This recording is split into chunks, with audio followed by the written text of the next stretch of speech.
എല്ലാ കൂട്ടുകാർക്കും എൻ്റെ ചാനലിലേക്ക് സ്വാഗതം.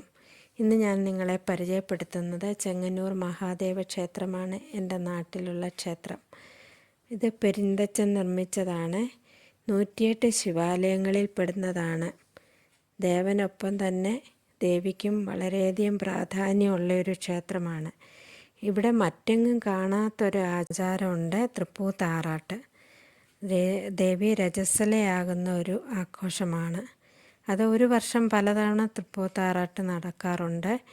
അമ്മയുടെ ആർത്തവത്തെ ആഘോഷമാക്കുന്ന ഒരു ക്ഷേത്രമാണിത്. ഇതിൻ്റെ ഒരു ചരിത്രമെന്ന് പറഞ്ഞാൽ, നിർമ്മാല്യ സമയത്ത് ഉടയാട മാറ്റുന്ന സമയത്ത് ദേവിയുടെ ഉടയാടയിലെ പൂജാരി രക്തക്കറ കാണുകയും അങ്ങനെ സംശയം തോന്നിയ പൂജാരി ദേശാധികാരിയായ വഞ്ഞിപ്പുഴ തമ്പുരാൻ്റെ കൊട്ടാരത്തിൽ വിവരം അറിയിച്ചു. അങ്ങനെ കൊട്ടാരത്തിലെ മുതിർന്ന സ്ത്രീകളെല്ലാം ഉടയാട പരിശോധിച്ചു. അതുപോലെ താഴ്മൺ മഠത്തിലെ മുതിർന്ന സ്ത്രീകളെയും കാണിച്ചു. അങ്ങനെ ദേവി രജസ്വലയായി എന്ന് ഉറപ്പിക്കുന്നു. അപ്പോൾ അമ്മ സർവാഭീഷ്ട വരദായിനിയാണ്.